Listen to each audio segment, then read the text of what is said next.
Hilton brings you new ways to stay, with experiences that let you capture the glory days. Introducing the Graduate Hotels. Each inspired by local college towns, these stays are always original and never boring. Get in touch with traditions all across the country and enjoy a stay that's a class above the rest. Book at Graduate Hotels with Hilton Honors Points at Hilton.com. It's a win-win. Hilton, for the stay. This episode is brought to you by Indeed. When your computer breaks, you don't wait for it to magically start working again. You fix the problem. So why wait to hire the people your company desperately needs? Use Indeed's sponsored jobs to hire top talent fast. And even better, you only pay for results. There's no need to wait. Speed up your hiring with a $75 sponsored job credit at Indeed.com/podcast. Terms and conditions apply. In my talk last night, I was discussing the disparity between the way in which most human beings experience their own existence and the way man's being and nature is described in the sciences. I was pointing out that in such sciences as ecology and biology, ecology, for example, describes and studies the relationship between all organisms and their environments. The way in which they describe human, animal, and insect behavior is in flat contradiction with the way in which most of us experience our thinking and our action and our existence. We have been brought up to experience ourselves as isolated centers of awareness and action, placed in a world that is not us, that is foreign, alien, other, which we confront. Whereas, in fact, the way an ecologist describes human behavior is as an action. What you do is what the whole universe is doing at the place you call here and now. You are something the whole universe is doing in the same way that a wave is something that the whole ocean is doing. This is not what you might call a fatalistic or deterministic idea. You see, you might be a fatalist if you think that you are a sort of puppet which life pushes around.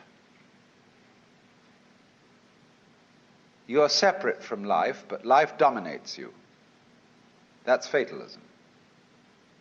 But in the point of view I'm expressing, the real you is not a puppet which life pushes around. The real deep down you is the whole universe. And it's doing your living organism and all its behavior. It's expressing it as a singer sings a song. We've been hoodwinked into the feeling that we exist only inside our skins. And I was showing last night that that is a hallucination. It's just as nutty as anybody could be, like a fruitcake, you know, who thinks he's Napoleon or something or other. Thinks he's a poached egg and goes around finding a piece of toast to sit on. It's just like that, a hallucination. And I was showing how we need to experience ourselves in such a way that we could say that our real body is not just what's inside the skin, but our whole total external environment. Because if we don't experience ourselves that way, we mistreat our environment. We treat it as an enemy. We try to beat it into submission. And if we do that, comes disaster. We exploit the world we live in. We don't treat it with love and gentleness and respect. We cut down millions of acres of forests to turn it into newspaper, of all things. Lovely trees turned into information about nothing. And we don't replace them properly. We kick the world around in revenge for feeling that really we are puppets which the world kicks around. So my main point last night was then that we need a new kind of consciousness in which every individual becomes aware that his real self is not just his conscious ego. You know, let's take a headlight of a car. The headlight shines on the road in front. The headlight does not shine on the wire which connects it with its own battery. So in a way, the headlight is unaware of how it shines. And in the same way, we are unaware of the sources of our consciousness. We don't know how we know. There was a young man who said, though, it seems that I know, what I would like to see is the I that knows me when I know that I know that I know. And so we are ignorant of, we ignore, it doesn't come within the scope of our attention how it is that we manage to be conscious, how it is that we manage to grow our hair, to shape our bones, to beat our heart, and to secrete all the necessary fluids that we need from our glands. We do it, but we don't know how we do it. Because you see, underneath the superficial self, which pays attention to this and that, there is another self, more really us than I. And if you become aware of that unknown self, the more you become aware of it, the more you realize that it is inseparably connected with everything else that there is. That you are a function of this total galaxy, bounded by the Milky Way, and that furthermore this galaxy is a function of all other galaxies. And that vast thing that you see far off, far off, far off with telescopes, and you look and look and look, one day you're going to wake up and say, why, that's me. And in knowing that, know, you see, that you never die. That you are the eternal thing that comes and goes, that appears now as John Jones, now as Mary Smith, now as Betty Brown, and so it goes forever and ever and ever. Now then, why I made this point as an introduction to what I want to say tonight is the problem of the relationship of man and nature. Do you know, in the history of philosophy, there are really three theories of nature. Incidentally, what do you mean when you use the word nature? What is nature study? Natural history. The Museum of Natural History. What do you expect to find there? Well, for many people, nature means the birds, the bees, and the flowers. It means everything that is not artificial. People think, for example, a building like this is not natural, it's artificial. The natural state of the human being is to be naked, but we wear clothes, and that's artificial. We build houses. Is there any difference between a human house and a wasp's nest? Or a bird's nest? Not really. But we do have in our minds, you see, the idea that nature is somehow outside us. We've got some nature in us. We say there's a thing called human nature, and mostly bad. Human nature, according to Dr. Freud, is motivated by the libido. And you know what that is. And you can't trust it. In the old days, they used to beat it with whips. But Freud said, don't do it that way. You have to treat it as a good horse trainer trains a horse by giving it a lump of sugar every now and then. And get it controlled that way. Be kind to it. Respect it. Even though it's really very, very disrespectable. Well, now, there are, as I said, in the history of mankind, 3 theories of nature. The first theory is the Western theory, which is that nature is a machine or an artifact. We inherit this from the Hebrews, who believed that nature was made by God in somewhat the same way as a potter makes a pot out of clay, or a carpenter makes a table out of wood. It is not insignificant that Jesus is the son of the carpenter.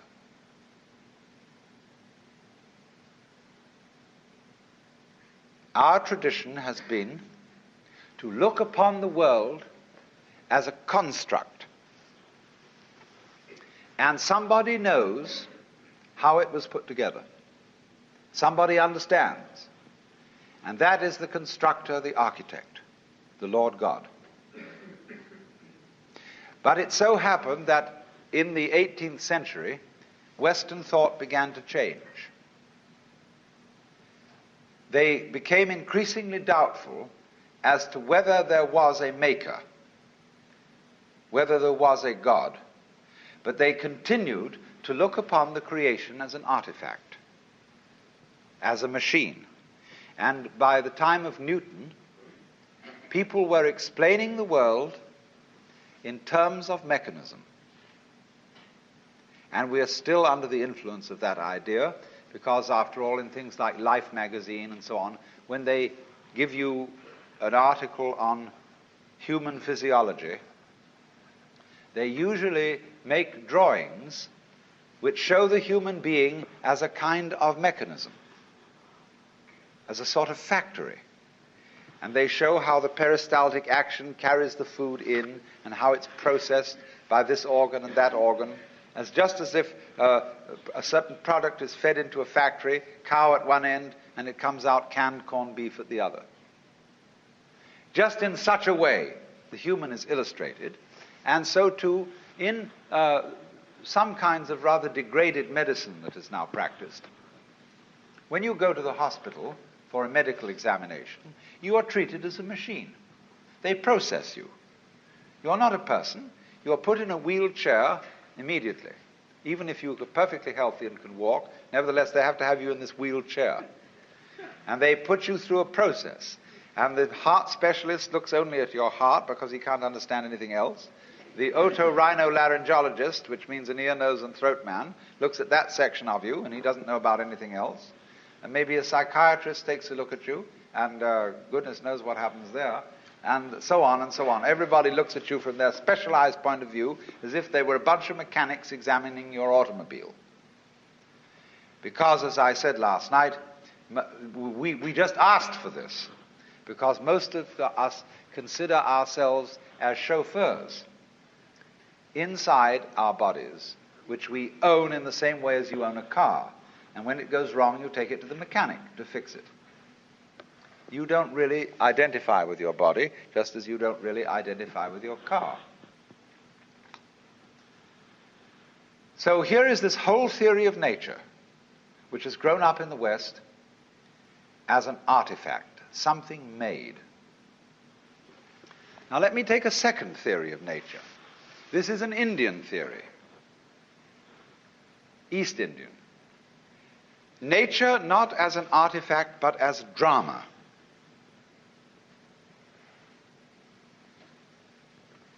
Basic to all Hindu thought is the idea that the world is Maya.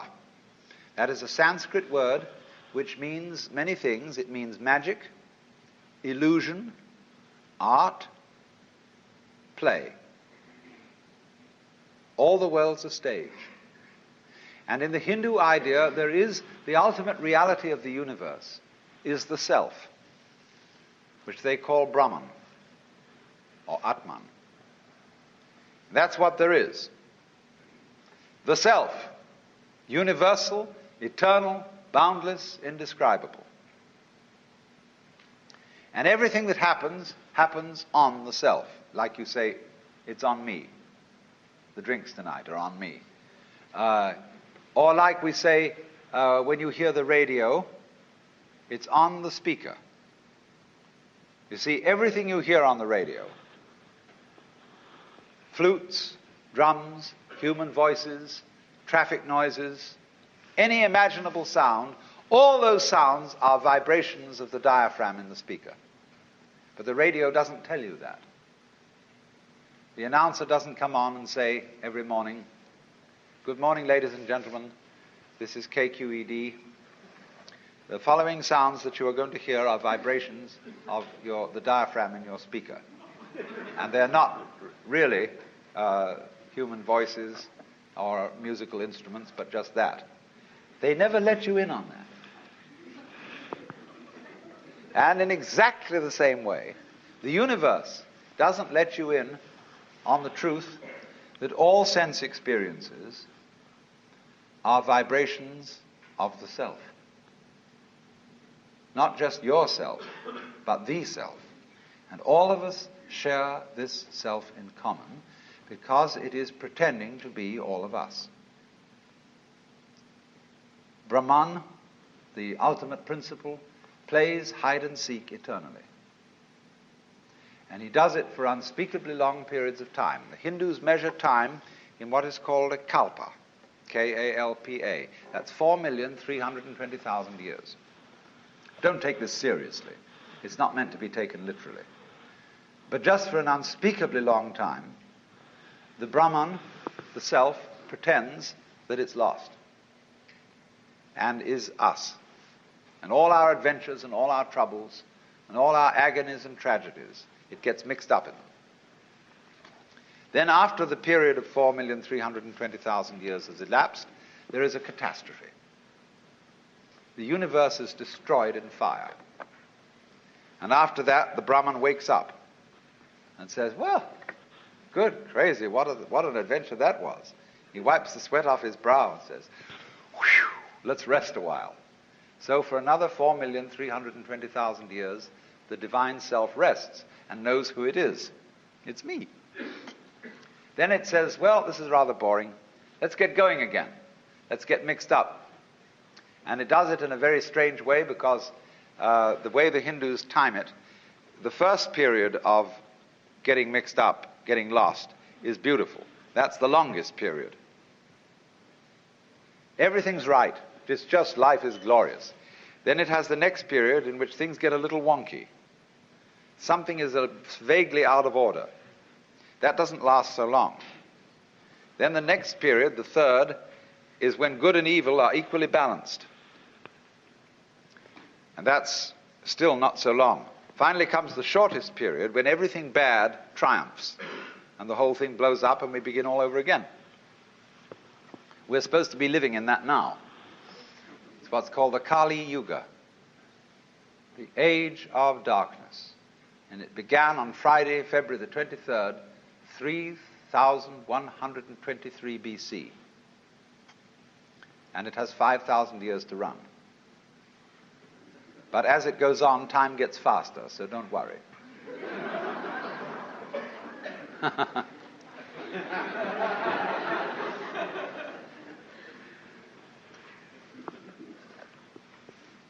So you see, that's a theory of nature as a drama. It's a play. Now there's a third theory of nature, which is Chinese. And this is very interesting. The Chinese word for nature, they call ziran. And this expression means of itself so. What happens of itself. Or we might say spontaneity. It almost means automatic, because automatic is what is self-moving. Only We associate the word automatic with machinery. But Ziran, what is so of itself, is associated in the Chinese mind not with machinery, but with biology. Your hair grows by itself. You don't have to think how to grow it. Your heart beats by itself. You don't have to make up your mind how to beat it. That's what they mean by nature. The poem says, sitting quietly, doing nothing, spring comes and grass grows of itself. So their principle of nature is called the Tao, T-A-O, pronounced Dao in the Mandarin dialect, Tao in the Shanghai dialect, To in the Cantonese dialect. Take your choice. Tao means the course of nature. And Lao Tzu, who was a philosopher who lived a little later than 400 BC, wrote a book about the Tao. And he said, the Tao which can be spoken is not the eternal Tao. You can't describe it. He said the principle of the Tao is spontaneity. He said the great Tao flows everywhere, both to the left and to the right. It loves and nourishes all things, but does not lord it over them. It accomplishes merits and lays no claim to them. So there is a very great difference between the Chinese idea of Tao as the informing principle of nature and the Judeo-Christian idea of God as nature's Lord and Master. Because the Tao does not act as a boss. In the Chinese philosophy of nature, nature has no boss.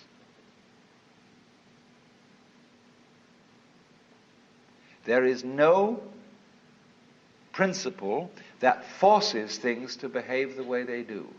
It is a completely democratic theory of nature. Correspondingly, you see, most Westerners, whether they be Christians or non-Christians, don't trust nature. Of all things, nature is the thing least to be trusted. You must manage it. You must watch out for it. It will always go wrong if you don't watch out. You know, the goblins will get you if you don't watch out. So we're always feeling that you can't trust it. See, we're absolutely instilled with the idea of original sin. You can't trust nature because it comes out with weeds and insects. And above all, you can't trust human nature because if you don't hold a club over yourself, you'll go out and rape your grandmother. Now, the Chinese would say, if you can't trust yourself, you can't trust anything. Because if you can't trust yourself, can you trust your mistrust of yourself? Is that well-founded? See? If you can't trust yourself, you are totally mixed up. You haven't a leg to stand on, you haven't a point of departure for anything. And in this respect, the Taoist philosophy and the Confucian philosophy are in agreement. In Confucius philosophy, the fundamental virtue of a human being is called Ren, spelled J-E-N, for reasons best known to Chinese scholars. I don't know what they are, but it's pronounced Ren. And it's a character, Chinese character, that Confucius placed as the highest of all virtues, higher than righteousness, higher than benevolence, and it means approximately human-heartedness. Now, Confucius once said that goody-goodies are the thieves of virtue. Virtue in Chinese is de. We Romanize it as T-E-H, de. And it means virtue not in the sense of moral propriety, but virtue in the sense of magic, as when we speak of the healing virtues of a certain plant. A man of true virtue is therefore a human-hearted man. And the meaning of this is that one should, above all, trust human nature in the full recognition that it's both good and bad, that it's both loving and selfish. Now, let me give an illustration of the wisdom of this. When people fight wars, I trust them if the reason for which they fight a war is to expropriate somebody else's possessions and women. Because they will fight a merciful war. They will not destroy the possessions and the women that they want to capture. They want to enjoy them. And that's a war based on simple, ordinary, everyday human greed. The most awful wars that are waged are the wars waged for moral principles. You are a lousy communist. You have a philosophy that is destructive to religion and to everything that we love and value and reverence, and therefore we will exterminate you to the last man unless you surrender unconditionally.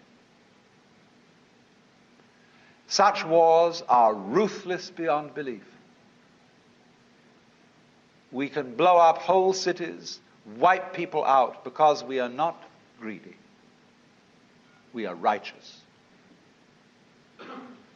That is why the goody-goodies are the thieves of virtue.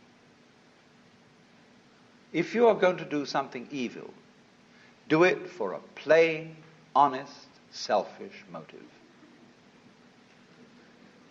Don't do it in the name of God. Because if you do, it turns you into a monster who is no longer human. A sadist, a pure destroyer. So an inflexibly righteous person is not human. And that is why, in Chinese ideas of justice, a good judge is not somebody who abides by the book. Their idea of justice is, for God's sake, keep the case out of court. Let us have a consultation behind the scenes, and let's arrange a compromise. Because we know our opponent is a rascal. I know I am a rascal. And therefore there can be a mutual arrangement between thieves. So we summon her and we talk about it, and we call the judge in an unofficial capacity.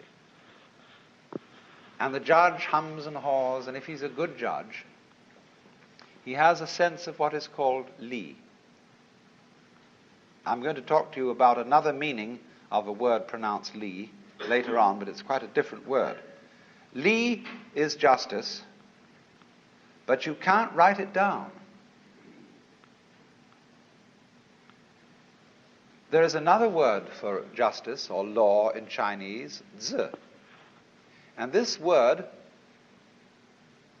represents, in its Chinese character form, a cauldron for cooking sacrifices and a knife. In the high and far-off times of Chinese history, there was an emperor who, when the people brought their sacrifices of meat and so on to be put in the cauldrons, he also scratched with a knife on the side of the cauldrons the laws of the state, so that all the people could read them and understand what they were.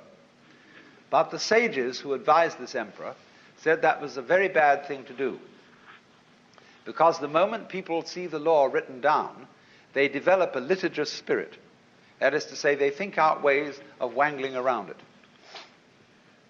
And that's what we do all the time, don't we? The moment Congress passes a law, tax law especially, all the lawyers get together and they think they fill it full of holes. They say, well, it didn't define this, and it didn't say that. And some of those Confucians wanted to put the language in order and to make all the words mean just so. But the Taoists laughed at them and said, if you define the words, with what words are you going to define the words that define the words? So they said, therefore, the emperor should not have written the laws down, because a sense of justice is not something you can put in words. It's what our lawyers call equity. And you talk to any lawyer, and he, in discussing various judges around town, he will say, well, Judge so-and-so is pretty much a stickler for the letter of the law. But on the other hand, Judge so-and-so has a sense of equity. He knows when the law, the letter of the law, just doesn't apply to this particular case. And he just has an innate sense of fair play. That's the man to be trusted as a judge. So this is what the Chinese mean by a judge who has the sense of li, of real justice. It can't be written down, it can't be explained, because every case is individual. But what such a man has fundamentally in his heart, he trusts the good and bad of human nature. Human beings are complex. We don't know ourselves at all, really. Consider your nervous system. Neurologists haven't even begun to figure it out. And yet all your conscious decisions are based on this thing that you don't understand. You're unbelievably more wise in your nature than you ever will be in your conscious thoughts. Because behind your conscious thoughts lies your nervous system. And if you say, well, my nervous system is unreliable, it is just a bunch of strange, weird biological chances that have got mixed up somehow, then this very opinion that you're expressing, you see, is a function of that nervous system. So you're saying that you are a total hoax. You can't trust yourself at all. So that is a set of game rules that don't lead anywhere. It's totally self-frustrating. So you see, what the Chinese have developed here is a theory of nature. I said there are three theories. The Western mechanical theory, nature as an artifact, the Hindu dramatic theory, and the Chinese organic theory. Nature, human nature included, is an organism. And an organism is a system of orderly anarchy. There is no boss in it, but it gets along by being left alone and being allowed to do its stuff. That's what the Chinese Taoist philosophy calls Wu Wei, which means not doing nothing, but not interfering with the course of events, not acting against the grain. Now, this is the time to introduce the second word, li, in Chinese. The first li meant justice. The second li is a character which had the original meaning of the markings in jade, the grain in wood, and the fiber in muscle. And it's usually translated reason or the principle of things. These are not very good translations. The best translation of li is organic pattern. Now look here. When you look at the clouds, they aren't symmetrical. They don't form fours. They don't come along in cubes. But you know at once that they're not a mess. A dirty old ashtray full of junk may be a mess, but clouds don't look like that. When you look at the patterns of foam on water, they never make an artistic mistake. And they're not mess. They are wiggly, but in a way orderly, and it's difficult for us to describe that kind of order. Now take a look at yourselves. You're all wiggly. We think, we're pretty ordinary because there are a lot of us that look approximately the same. So when we see a human being, we think, well, that's pretty much in order and kind of regular and it's okay. But we don't realize how wiggly we are. We're just like clouds, rocks, and stars. Look at the way the stars are arranged. Do you criticize the way the stars are arranged? Would you like them to form fours? Would you like them to be sort of set out like needlepoint on the canvas of the skies? There was somebody in the 18th century, in the days when they built formal gardens of clipped hedges and made all the tulips stand together like soldiers, who criticized the stars for being irregularly arranged. But today, we don't feel that way. We love the way the stars are scattered. And they never make a mistake in their arrangement. What about mountain ranges? Do you criticize the valleys for being low and praise the peaks for being high? You just say it's great, it's the way it is. Now that kind of order, the artist pays a tribute to it by painting a landscape. People, in every national park, there's a place called Inspiration Point. And people go there and they say, oh, it's just like a picture. And nobody knew this 400 years ago. It took the artists to paint landscape, and then people realized how beautiful it is. Nowadays, artists are painting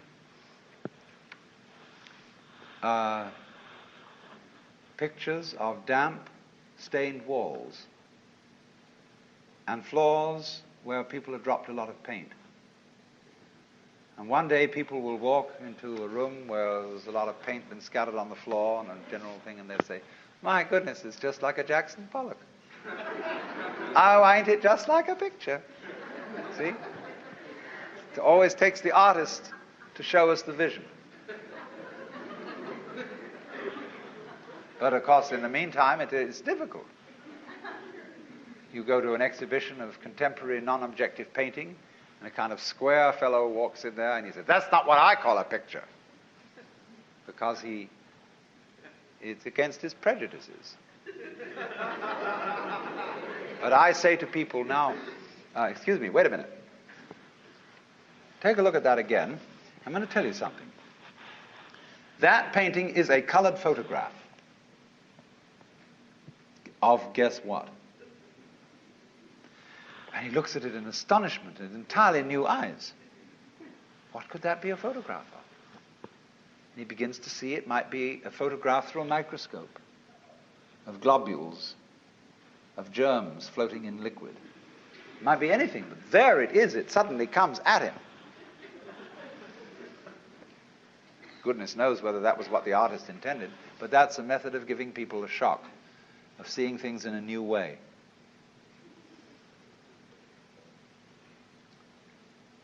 You know, a GI visited Picasso in Paris during the war and said, I can't understand your paintings. They're absurd. Life doesn't look like that. Picasso said, do you have a girlfriend? He said, yes. Have you a picture? He said, yes. Show it to me. So he drew out his billfold, and there was a little colored photograph of his girlfriend. And Picasso looked at it and said, is she so small as that?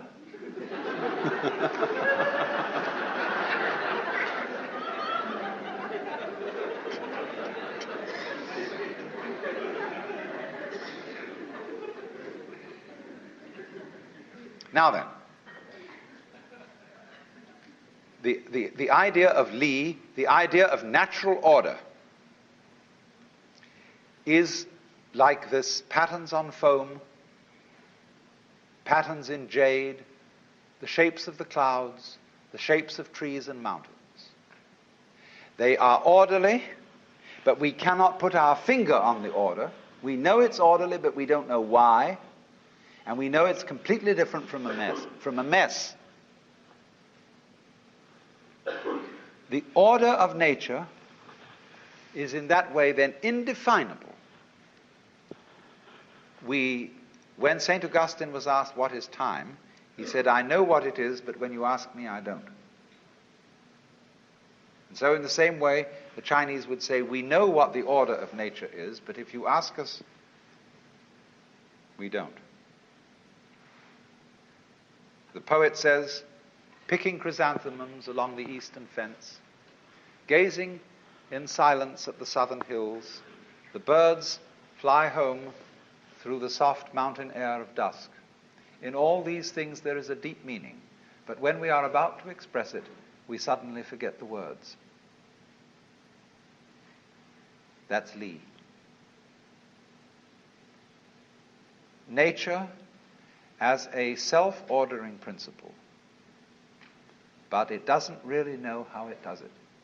Another poem says, if you want to know where the flowers come from, even the god of spring doesn't know. The new McCrispy Strip is here. Dip approved by ketchup, tangy barbecue, honey mustard, Sprite, McFlurry, Big Mac sauce, double dipped in buffalo and ranch, more ranch, and creamy chili McCrispy Strip Dip. Now at McDonald's. Ba-da-ba-ba-ba. Switch to Verizon Business and get more from your internet without paying more for your internet. Get LTE Business Internet starting at $39 a month when paired with select business mobile plans. That's unlimited data, and with it, unlimited possibilities. Start saving today with Verizon Business, ranked #1 in small business internet customer satisfaction by J.D. Power. Starting price for 25 megabits per second LTE internet plan with smartphone plan savings, plus taxes, fees, and economic adjustment charge. Terms apply. For J.D. Power 2024 award information, visit jdpower.com/awards.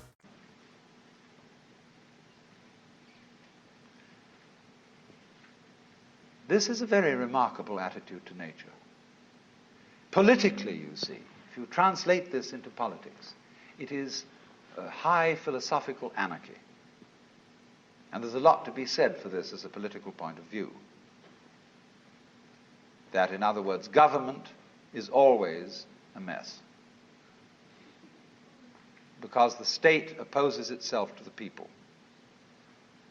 We live under a constitution where we are supposed to be governed by ourselves. As somebody once said, down with democracy when we get it.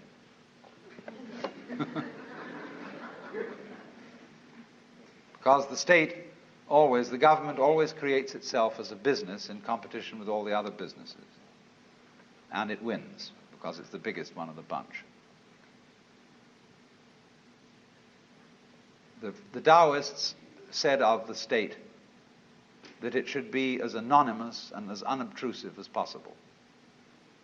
That is to say that the emperor, instead of going around in processions and being heralded and flags waved, should be as unobtrusive as the head of the sanitation department. You know, he's a man, just a guy who goes around in a plain ordinary suit and really attends to his job. And the head of the sanitation of the city of Dallas goes around. You don't have a police escort and sirens blowing and flags waving. He simply does his job. And the feeling of Lao Tzu is that the president or the emperor should have the same kind of attitude. That he should simply help the people and retire, and not claim any merits for it. Always withdraw himself, always be behind the scenes, not striving for power, but simply to help things along. Govern a great state, he said, as you would cook a small fish. Now, you know, when you've got a small fish in the frying pan, don't keep tossing it around and fidgeting with the spatula, otherwise it'll fall apart. Do it gently. Softly, softly, catchy monkey. So then, here is a conception of nature as something you must trust. Outside nature, the birds, the bees, the flowers, the mountains, the clouds, and inside nature, human nature. Now, nature isn't trustworthy completely. It'll sometimes let you down with a wallop. But that's the risk you take. That's the risk of life. What's the alternative? I do not trust nature at all.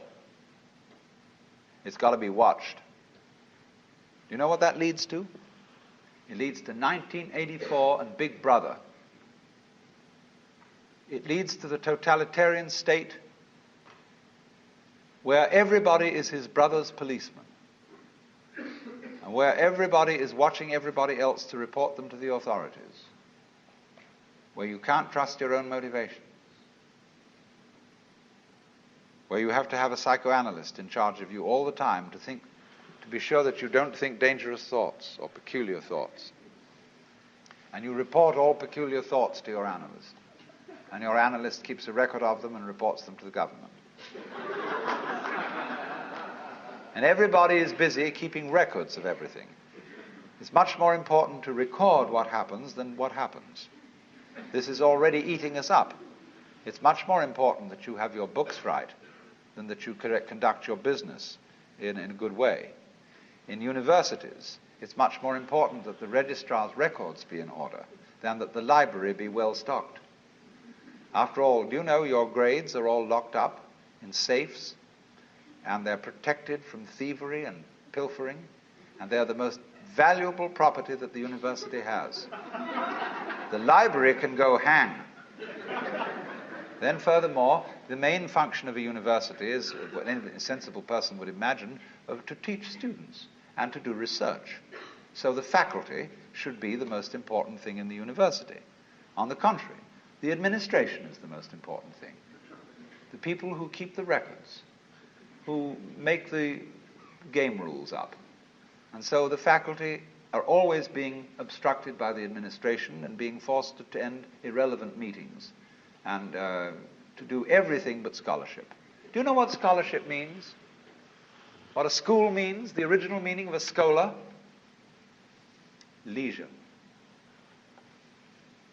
We talked of a scholar and a gentleman because a gentleman was a person who had a private income, and he could afford to be a scholar. He didn't have to earn a living, therefore he could study the classics and poetry and things like that. Today, nothing is more busy than a school. They make you work, because you got through on schedule. They have expedited courses, and you go to school so as to get a union card with PhD or something so that you can earn a living. So that's a whole contradiction of scholarship. Scholarship is to study everything that's unimportant,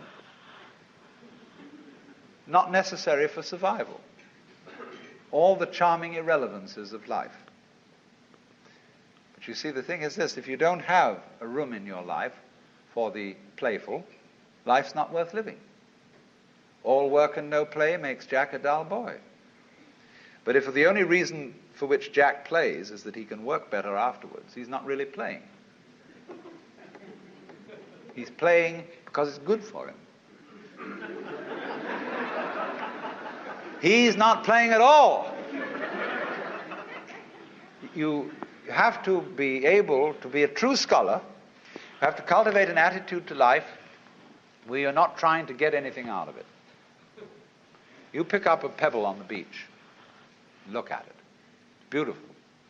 Don't try and get a sermon out of it. Sermons in stones and God in everything be damned. Just enjoy it. Don't feel that you've got to salve your conscience by saying that this is for the advancement of your aesthetic understanding. Enjoy the pebble. If you do that, you become healthy. You become able to be a loving, helpful human being. But if you can't do that, if you can only do things because they are somehow you're going to get something out of it, you're a vulture. So, we have to learn. We don't have to, you don't have to do anything. You don't have to go on living. But it's a great idea, it's a great thing, if you can learn what the Chinese call purposelessness. They think nature is purposeless. When we say something's purposeless, that's put down. There's no future in it. It's a washout. But when they hear the word purposeless, they think that's just great. It's like the waves washing against the shore, going on and on and on forever with no meaning. A great Zen master said as his death poem, just before he died, "From the bathtub to the bathtub, I have uttered stuff and nonsense." The bathtub in which the baby is washed at birth, the bathtub in which the corpse is washed before burial, all this time I have said many nonsenses. Like the birds in the trees go, twee, twee, twee, twee, twee. What's it all about? Everybody tries to say, it's a mating call. It's purposeful. Trying to get their mate, attract them with a song. That's why they have colors. Butterflies have eyes on them. Self-protection. Engineering view of the universe. Why do that? They say, well, it's because they need to survive. Well, why survive? What's that for? Well, to survive. See, human beings are really a lot of tubes. And all living creatures are just tubes. And these tubes have to put things in at one end and let it out at the other. Then they get clever about it and they develop nerve ganglia on one end of the tube, the eating end, called a head. And it's got eyes in it, it's got ears in it, it's got little organs, antennae and things like this. And that helps you to find things to put in one end so that you can let them out the other. Well, while you're doing this, you see the stuff going through wears the tube out. And so that the show can go on, the tubes have complicated ways of making other tubes who will go on doing the same thing. In at one end, out the other. And they say, well, that's terribly serious. That's awfully important. We've got to keep on doing this.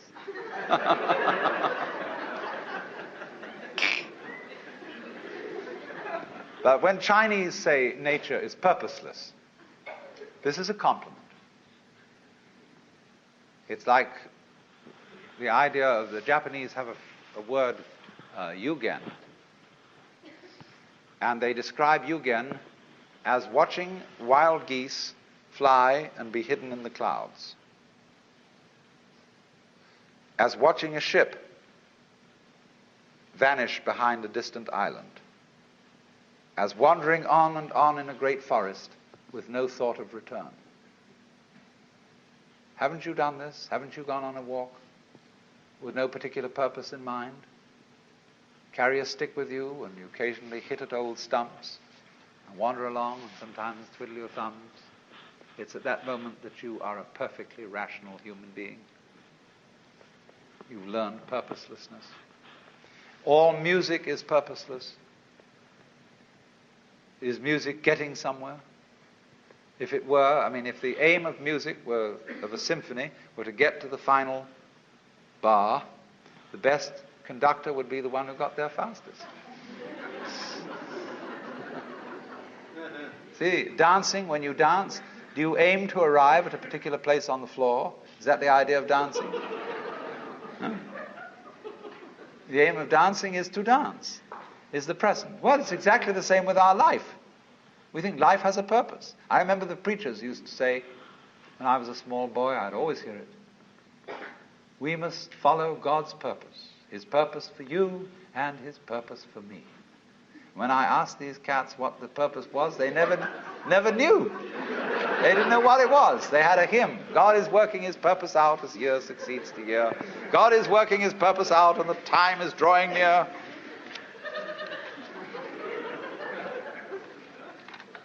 The time when the earth shall be full of the glory of God as the waters cover the sea. What's the glory of God? Well, they weren't quite sure. I'll tell you what it is. In heaven, all those angels are gathered round the glory of God. That is to say, the which than which there is no whicher. Catholics call it the beatific vision, the Jews call it the Shekinah. And there are all those angels. And they're standing around it and they're saying, Alleluia, Alleluia, Alleluia, Alleluia. It means nothing. They're just having a ball. See, that's what happened in the beginning. When God created the universe, it was created like all stars, all planets, all galaxies. They're vaguely spherical. He created this and He said, have a ball.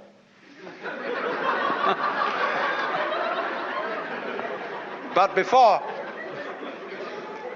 he said that, he said, you must draw the line somewhere.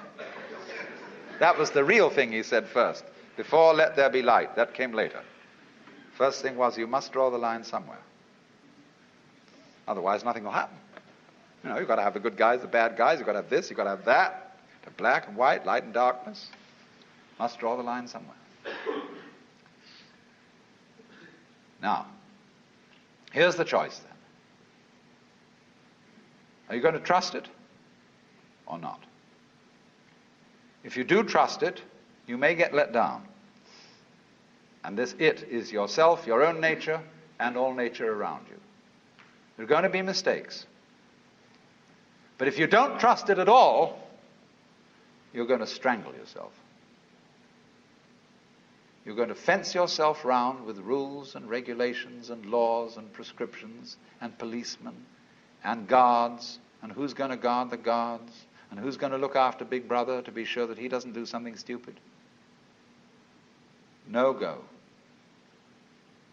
Supposing I get annoyed with somebody in the audience, and I'm going to throw this ashtray at them, but I don't want to hit my friend sitting next to that person. I want to be absolutely sure this ashtray hits that individual. And so I don't trust myself to throw it. I have to carry it along and be sure I hit that person on the head. See, I don't throw it because I can't let go of it. To throw it, I must let go of it. To live, I must have faith. I must trust myself to the totally unknown. I must trust myself to a nature which doesn't have a boss, because a boss is a system of mistrust. That is why Lao Tzu's Tao loves and nourishes all things, but does not lord it over them.